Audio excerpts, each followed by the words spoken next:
The skill level required is almost zero. The hardest part is finding a document and knowing the process to work through to initiate such a fraud. The controller was given instructions by the CFO to transfer, I think it was $38 million. That financial controller was the only real human on that call. They received an instruction via a Teams call to do something and they acted on it. So that type of behavior is a control failure and a governance failure. Three fingers in front of your face and make them turn their head both sides. That will cause most AI filters to have a complete dummy spit. Multi-factor authentication, train your staff, and backups. If that is all you can afford to do to protect the cybersecurity of your organization, do those three things. I hate the language in the cyber industry of humans are the weakest link, staff are the weakest link. That is derogatory and demeaning. They're the weakest link because you haven't trained them, you haven't empowered them, you haven't supported them to be the human level firewall. Welcome back to Dumb Ways to Get Hacked. I've got Luke Irwin with me, and if you caught our first episode, you already know why he's one of few people in this space that I trust to cut through the noise. So, Luke, for anyone who didn't catch our first conversation, can you give us a recap of who you are and what is Aegis? No worries, thank you. Yeah, Matt, great to be here. So yeah, I'm Luke Irwin. I head up Aegis Cybersecurity. It's a cybersecurity consulting firm that specializes in governance, risk, compliance, tabletop exercises, all the things that are focused on the non-technical side of cybersecurity. And by that, I mean the policies, the procedures, the frameworks, the legislative compliance. Been doing it now for about 3 years. Been in the industry about 25.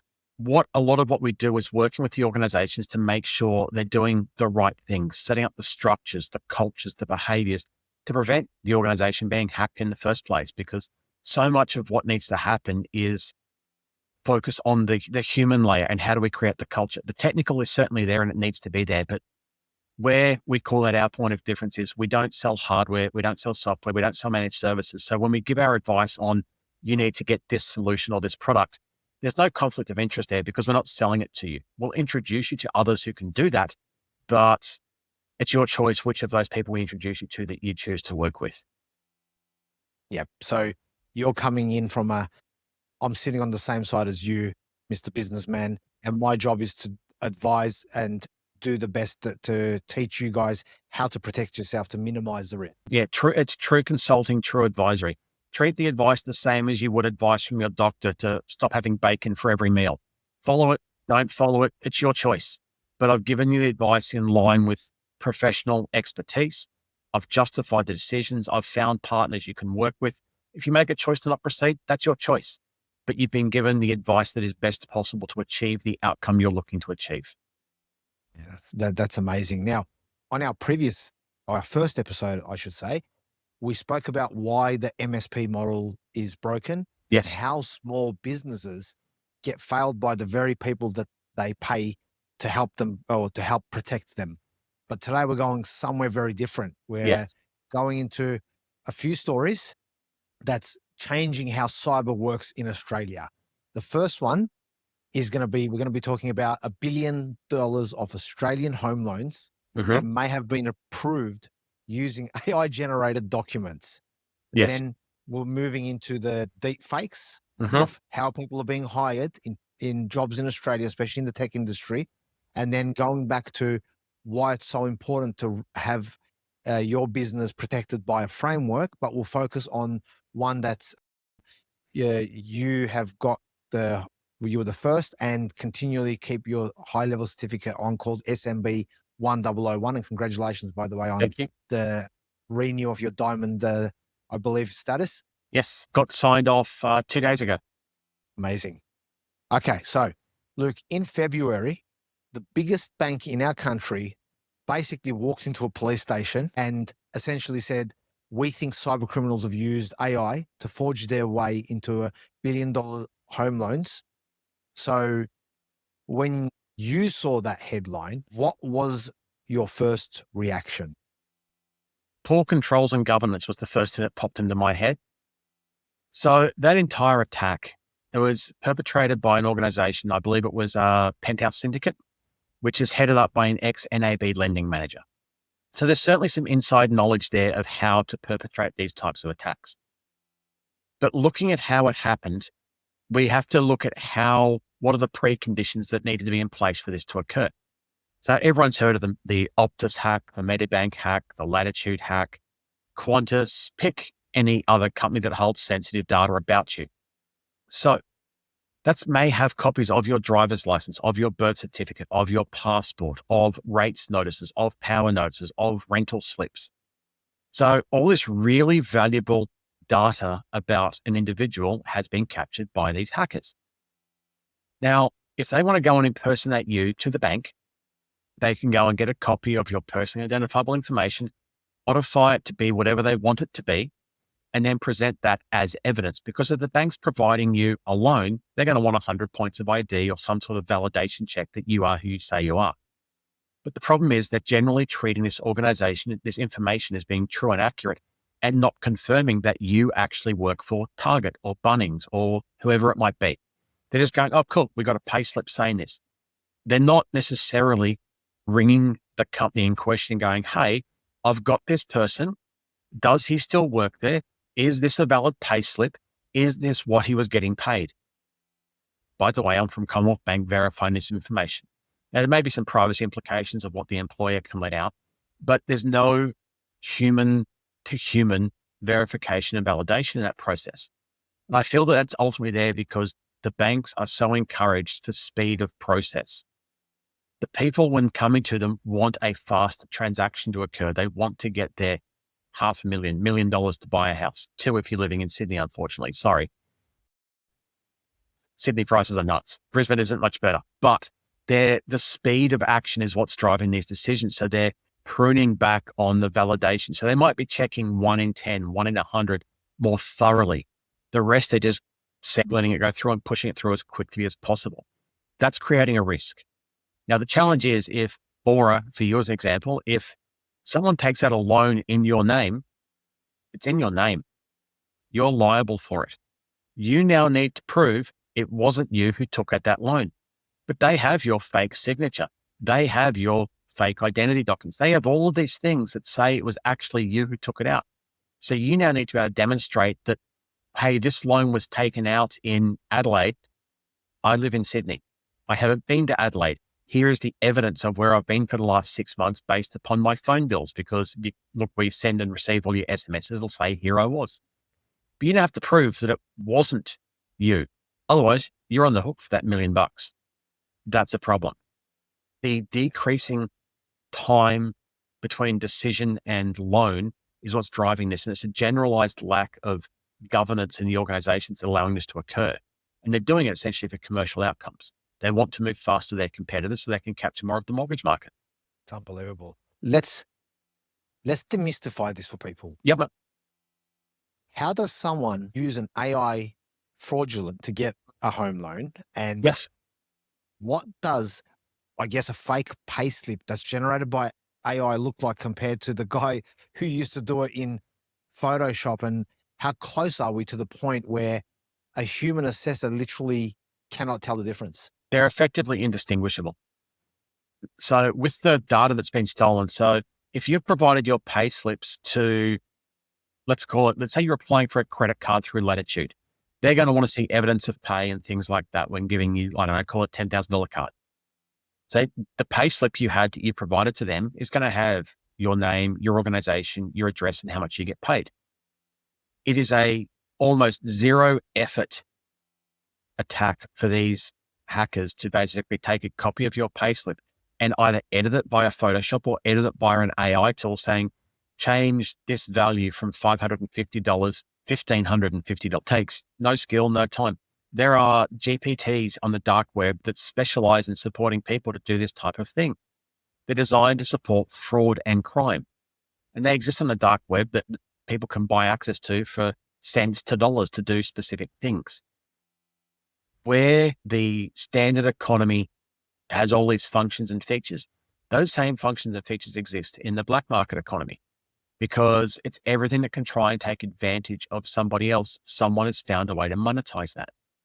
So the skill level required is almost zero. The hardest part is finding a document and knowing the process to work through to initiate such a fraud. Absolutely. And I think if you go back to the NAB, sorry, the fraud on CBA or Commonwealth Yes. Bank of Australia, and you mentioned the penthouse syndicate, which is basically someone who used to work for both the CBA and the NAB, is my understanding. Yes. He bribed staff. He's got insider knowledge because he's been in the system Mhm. himself. So is it really an AI story, or is it the old-fashioned insider fraud that just used the AI as a paintbrush? Because Yeah, that's a you really know, that is a really good take. And I would agree that you're partially correct there. So in that light, what I'm saying with that is the person who perpetrated this, who headed up the penthouse syndicate, he certainly had insider knowledge. So it is certainly an AI supported crime. It is still human centric in its nature. It is almost all cybercrime is human centric. Like 85% of it relies on humans doing something, be it clicking a link, downloading a file, not configuring a firewall or antivirus system correctly.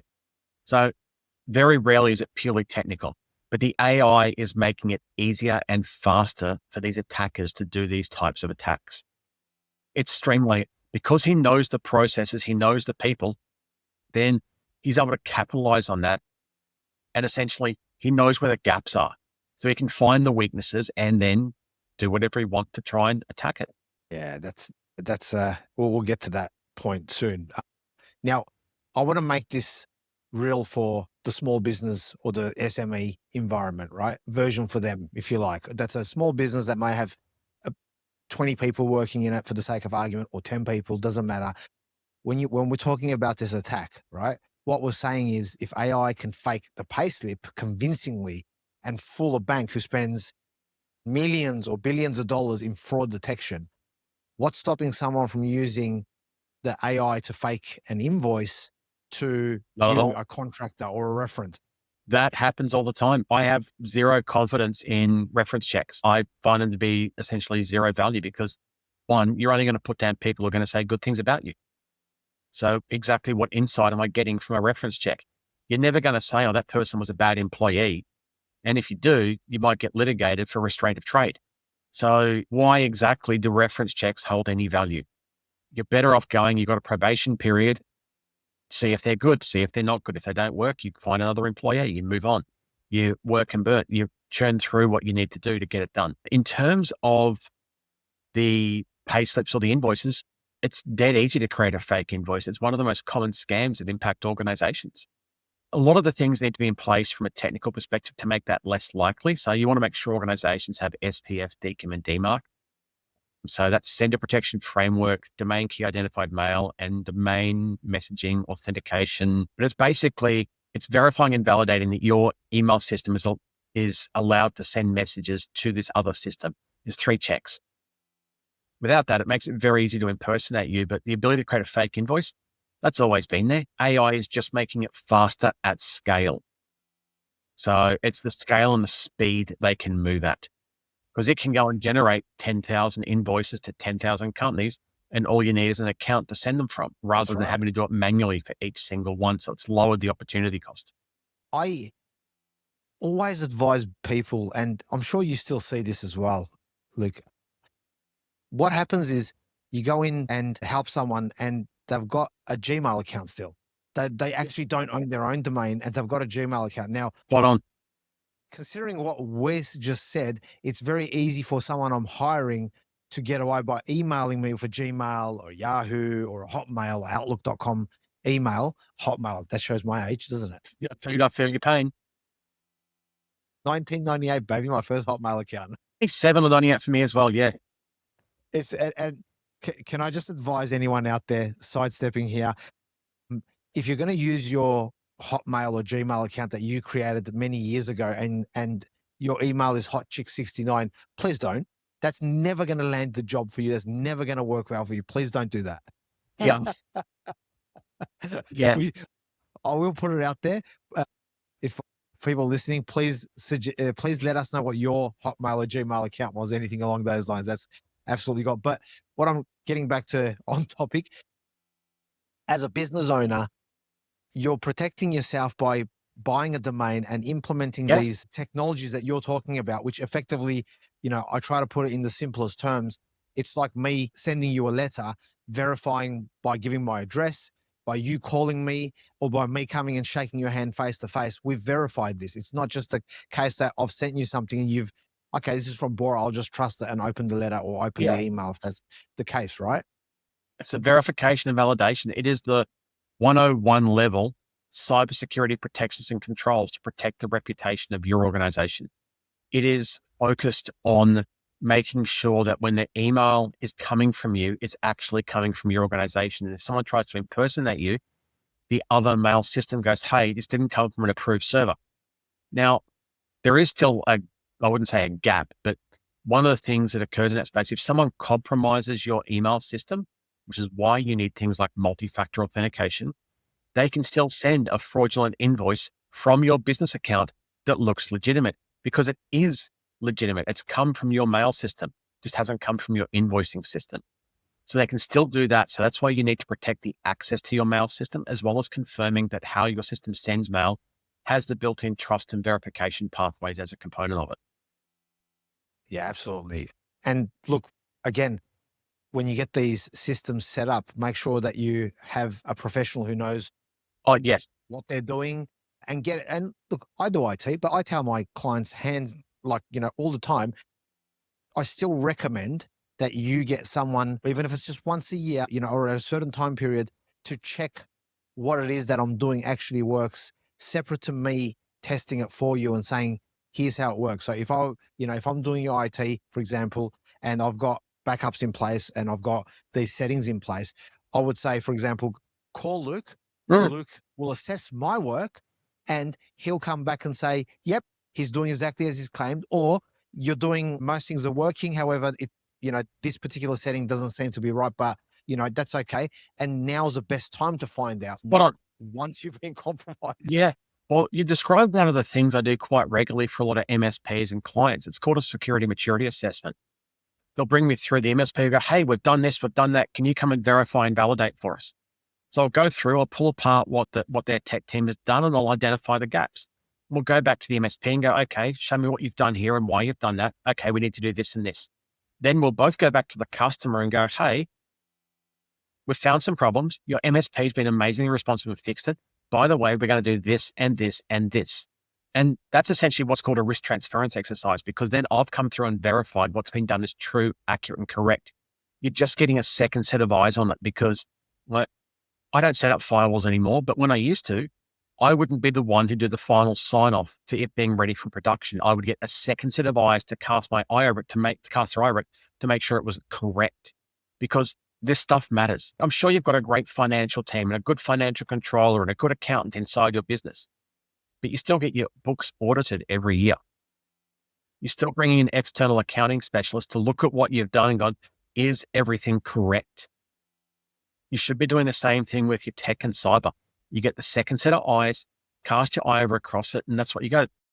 That's one of the key reasons I set up the business to not do selling hardware, software, or managed services. So I'm not competing with the MSP. I can't take business off them. I'm there to support them, support the clients, work with my own clients.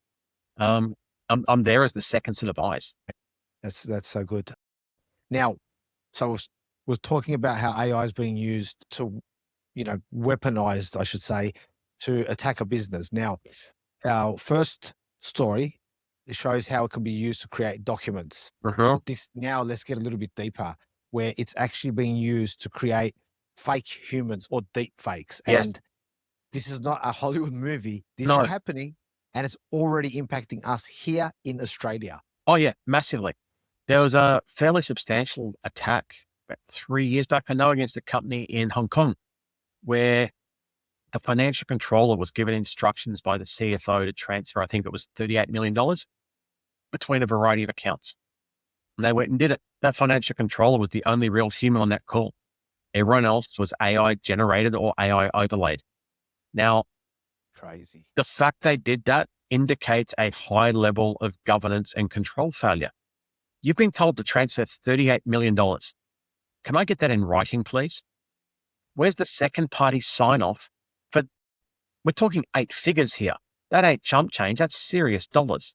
So why wasn't a second person needed to sign off on that release of funds? Where was the validation the request was true, accurate, and correct? Where's the validation that the accounts was being sent to were correct? Where were the invoices to support or invoices or transfer requests to support this? They received an instruction via a Teams call to do something and they acted on it. So that type of behavior is a control failure and a governance failure. They're not checking and validating and making sure the person they're speaking to is the right person. It doesn't, like, the AI deepfakes are certainly out there, but they don't necessarily have to be super complex to take advantage of an organization. The MGM attack in Las Vegas 3 years back, occurred because a hacker basically got some details of one of their VMware engineers, rang their help desk technician and said, "Hey, I'm so-and-so.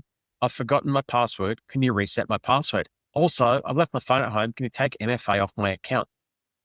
108 million USD in damage.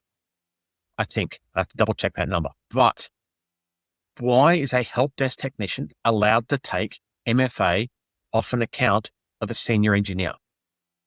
Where was the validation process the person who was speaking to was actually who they claimed to be? If I ring in you and say, "Hi, I'm Mike Oakwork," you're going to know it's not Mike right away because of the voice. But if you don't know Mike, this guy knows cyber words. Mike's in cyber. This must be the right person. Where's the validation step? So the deepfakes just make it easier. There's models out there now that with between 4 and 6 seconds of audio, you have sufficient audio to clone a voice to within like 90% facsimile, and that'll get past people you don't know. If you do know them, then it needs to be more audio to pick up more on intonation and inflection and speech patterns and cadence. But for the layperson, if you don't know them, how are you going to tell? You can't tell. And those tools are becoming more and more accessible, lowering in cost. And as a result, more people are using them, and they're using them for amusement when it's actually just them, to put it bluntly, being a dick. Yeah, 100%. And I say this all the time and test my clients where I'll get one of my guys to send an email randomly saying, "I'm working on this issue that they have been working on," or rock up saying, "Hey, I'm one of Bora's guys and this is what I'm doing." Now, technically, if they've listened when we've done our training, they should know to verify that person. Because just because it's right, just because they've got info knowing that the IT person's coming and without notice they've rocked up, they should. And this is all, I think, a part of training. So rule 1 of cybersecurity: if the bad guy has physical access, you have lost. They just pick it up and they walk out with it. Like, it's all great. You've got all these amazing digital controls and cybersecurity systems in place. Unless you actually lock the server room, lock the data center, check people coming into your building, why are you bothering? Mike has a great story on that. Have you heard Mike's story? Some guy looking absolutely IT, walking through the building, picking laptops up. Yeah. As if he's, repairing them, smiling, saying hello, doing the right thing, and literally walking out with it. Yeah, I believe that. I would 100% believe that. I was involved in something when I was at Education Queensland, where they'd arranged some red teaming, essentially to attack the building, digitally and physically. The guy somehow got himself onto the floor. I saw him come through. It's like, "Oh, g'day, can I help you?" It's like, "Oh, yeah, I'm here to see so-and-so." "Cool, I need you to wait outside while I go and get them for you." "Oh, but I'm already in." "I need you to step outside while I go and collect them for you. This isn't a request. You're not authorized to be on the floor. You don't have a badge to say you're allowed to be on this floor. You need to leave." I make sure they leave. I close the door to make sure they can't come back in. I go and get the person. They go, "I don't know that person." I go back out and they're gone. Then about 15 minutes later, we get an email coming around to everyone in the tech team. My team, in conjunction with the networking team, we work out where it came from, how it got to us. And we basically go, "That switch is only plugged in for that room downstairs." Okay, so we go downstairs, look in that room, and there's our executive director with the pen test team going, "Well done. You didn't see this. Now get out." Okay, no worries. We're being tested. And that's fine. That's how it works. Like, great, we found what was going on, but there is the larger question of, like, if they can get in, you've lost. It doesn't matter at that point.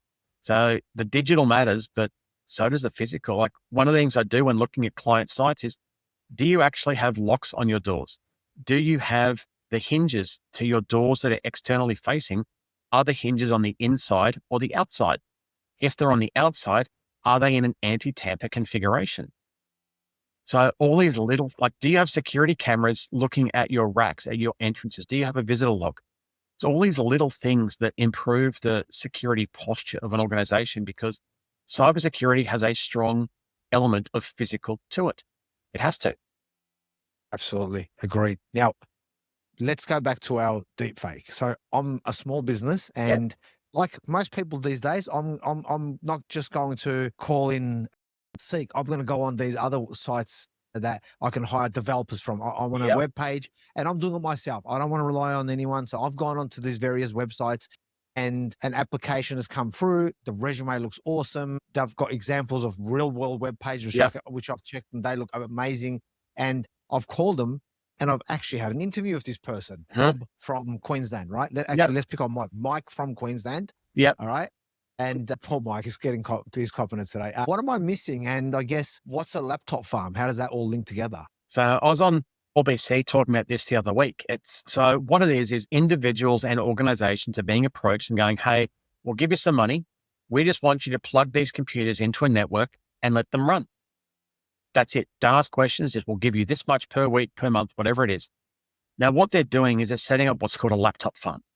That is where North Korean workers or workers from other sanctioned countries will remote in from those devices and apply for remote jobs. They'll do this on the guys for either contract work or part-time work, and they'll generally fully remote. So they can go and pick up multiple jobs to funnel money back to their regime to help keep it running in its current state, essentially bypassing the sanctions.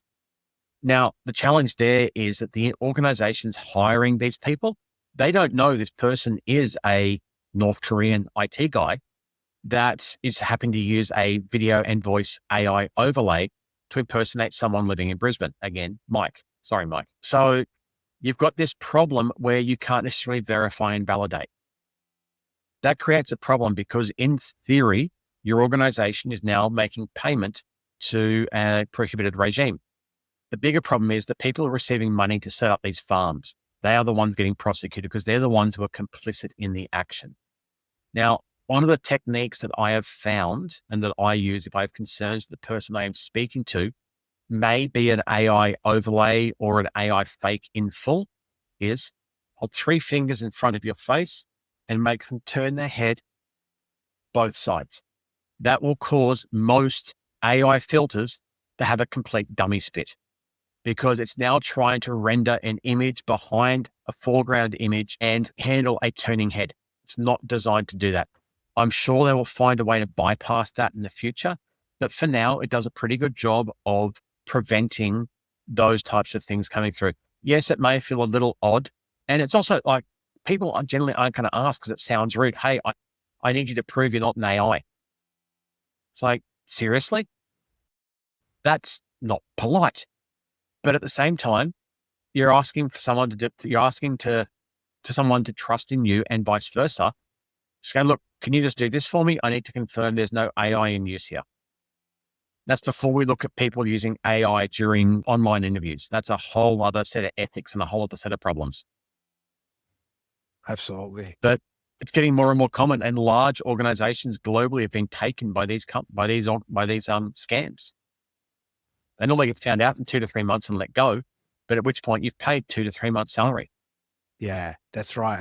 And more to the point, what have we given people access to, right? Because that's the biggest problem, I think, in technology that we deal with, is that we hire someone, and this was an amazing post by Wayne the other day on LinkedIn, Wayne Small, that is. Yeah. About data and permission. Now, what I see a lot of is I go into a company that's one or two scenarios. They've been operating for 10 years. They've always operated in this way, where they've got one folder where everything, including the director's personal tax files and information live in, but no one's been a harm to this business. It's always been fine. Why should we change this? Or a company's grown very quickly, same situation. And issue is you hire someone and they need access to the files or folders, and suddenly they've got access to everything. Yeah. You want to trust people, but that's great until you don't. You need to conduct, like if you are dealing with high sensitivity information, you should be looking at conducting background checks and the like across your staff and employees. And there are organizations that can help with this, and I'm happy to make introductions to some of those if needed, but they'll do a full background check, criminal history check, things like that. The two problems you described are incredibly common. I look at when I worked at Westfield, that was a huge problem. When I worked for Education in Queensland, that was a massive problem. Someone moves. Oh no, they still need to access their old data, so leave the old permissions. Great. I've got 280 file servers in my organization, and this person's been with the department for 16 years, and they've worked across 9 different teams. Are they still in payroll? Are they still in policy? Are they still in child protection? They're currently working in market research. So what do they need access to their old data. Why? I'm going to need something in writing from the director of that division saying that that person requires access. Otherwise, at close of business Friday, it's being removed. Maintaining legacy access is a massive risk. You need to set up your structures to make sure that the right people have access to the right data at the right time. There's certain tools you can use to do that. There's a thing called role-based access control, or RBAC. What you want to move towards is actually profile-based access control, which is based upon role-based access control. But you go, based on this job, you have these roles assigned to you. If you are the receptionist, you get this and this and this. So anybody whose title is receptionist, or they get this stuff. If you're in marketing and this is your title, you get access to this and this and this. You're the marketing manager, you get those 3 plus those 4 others. You need to have those configurations set up, because in that way, when someone else comes into that role, it's very easy to know what permissions they're supposed to get. And copying somebody else's permissions is a risk, because they may be over-permissioned, which means you've now spread your over-permissioning problem, and you've now created a larger security gap in your organization. Yeah. Security permissions is the bane of every organization's existence. It's why access control reviews need to be conducted generally quarterly. But if you're talking a 200-seat organization, that is not a small amount of work. That's a fairly comprehensive piece of work. If you take the file server, AirPoint, email, the CRM, the finance system, the marketing system, you need to review every one of those to make sure that the right people have the right access the right way. That takes time, and time is money. 100%. And I mean, look, I guess the big thing is again, I'm going to put the hat on of a small business owner, right? I'm not an IT person. That sounds great, but I'm not an IT person. I have no idea what you're talking about. Yep. I wouldn't know where to start and whatever. And that leading into our next conversation, which is the whole idea of having a framework. Yes. Rather than, let's just get this technology, let's just get that. And look, I'm not going to lie. There was a time for years prior to understanding how frameworks work. I was like, yeah, we should get this technology 100%. But then the problem is next year there's a newer, better version, and you're pushing that client onto this, and all you're doing is getting more expensive and more technology. And yet you've missed 15 other things that should actually be protected more than this technology. So Luke, as we said at the beginning, Aegis is SMB 1001 Diamond certified, right? Which is the top tier. But let's step back, because there are multiple layers or ladder structure to the SMB, and why is it so important for a business to have a framework such as the SMB 1001? So in order to define that, I'll have to break down a couple of terms and probably take 1 or 2 steps back. So this is based on what's called GRC, or governance, risk, and compliance.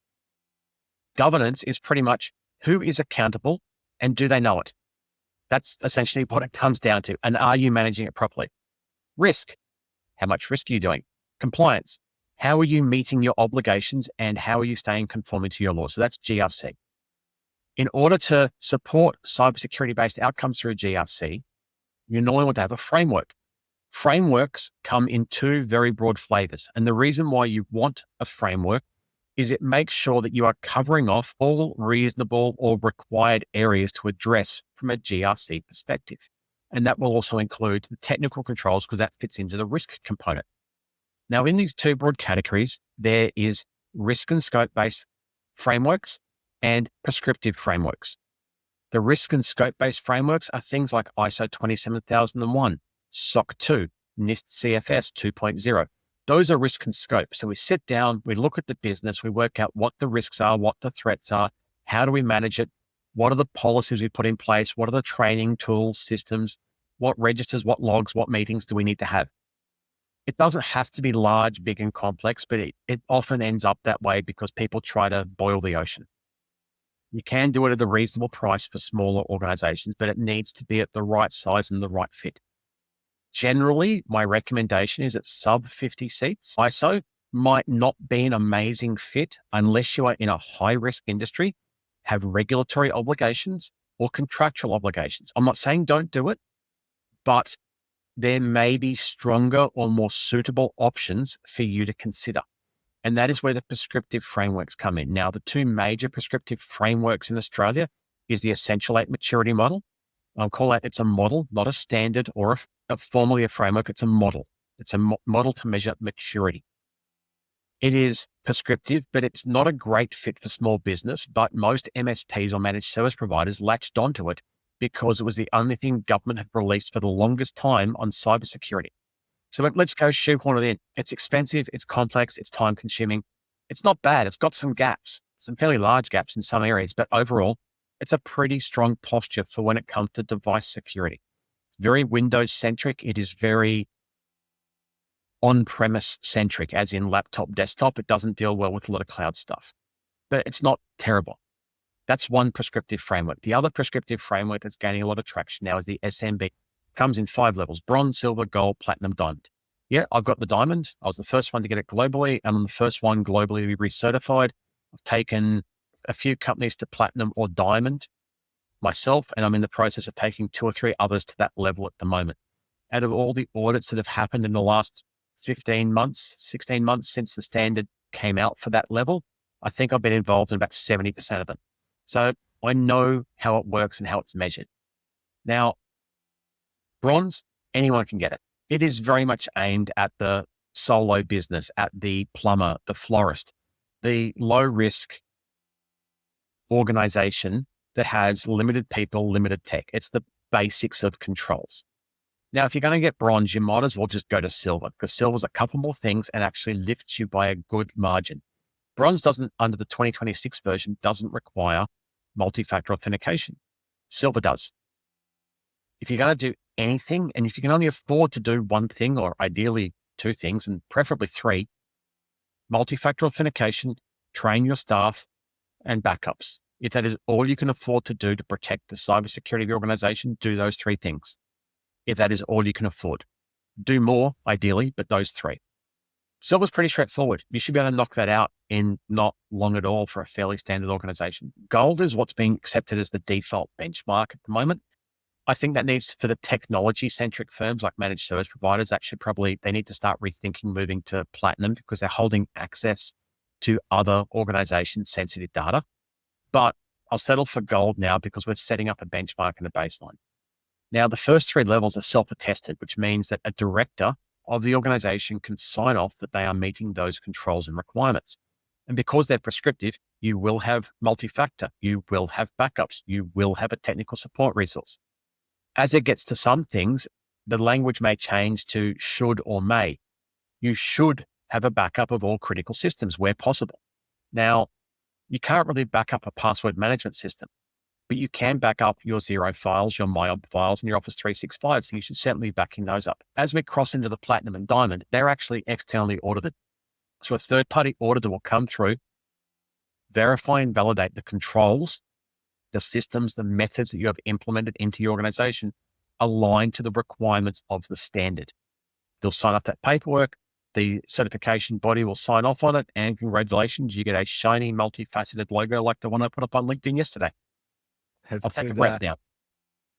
I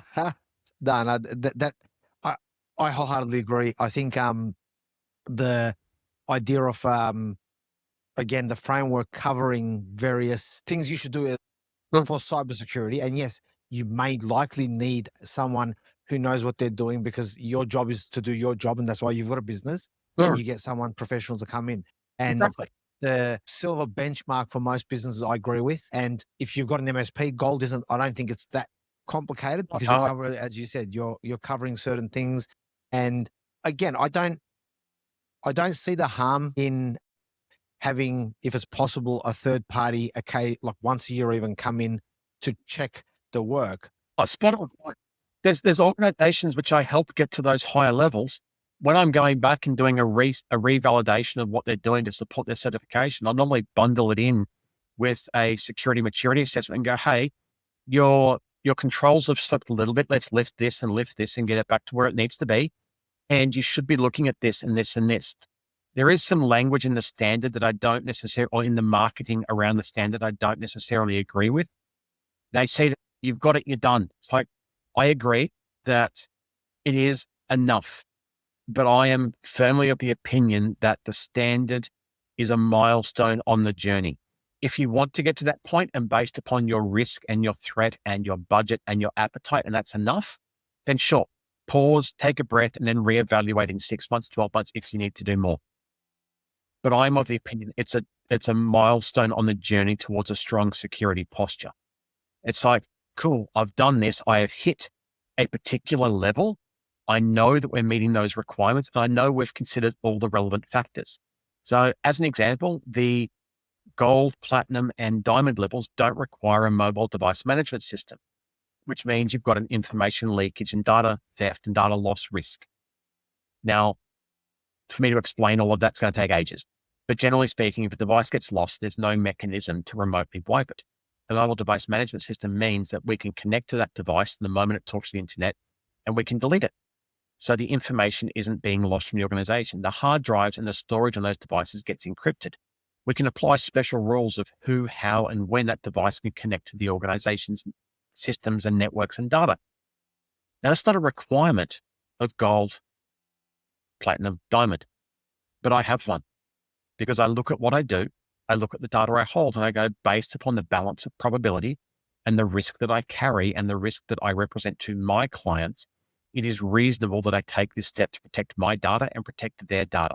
So if my laptop gets left in a taxi or on the train or stolen from a cafe, I can contact my managed service provider, tell them to remote into the Intune environment and delete the computer. So the moment it touches the internet next time, it gets turned into a paperweight. Yep. That's perfect. My data protects their data. I hope you're listening, Mike. I hope you're listening, buddy. Take this all on board. But yeah, the standard is good because it sets a very prescriptive thing. It means that MSPs and tech partners, it helps remove the opposition to the sell. If a small business wants to implement the standard, I strongly encourage they do gold at a minimum. It sets very clear and defined benchmarks of what you have to do. So your MSP isn't going to try and do an upsell or an on-sell or go over the top. And if you've got concerns with what they're trying to charge you for or how they're going to do it, drop me a line. I'm happy to sanity check anything that comes from that space. I work across so many MSPs. I know what is reasonable and know what is not reasonable. What is reasonable?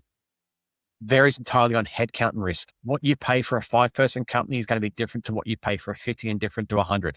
I'm working on one organization now where there's 250 seats to do SMB gold. And it's going to take me 8 to 10 days just to do the gap analysis for the organization to do an implementation. So their price isn't going to be small, but they're also a 250 seat organization. So that's not a small client. That's if you're a 250 seat company, your turnover should be in the tens of millions. So a 10-day engagement to go and do gap analysis isn't going to break them because they've got a lot of stuff, like so much stuff.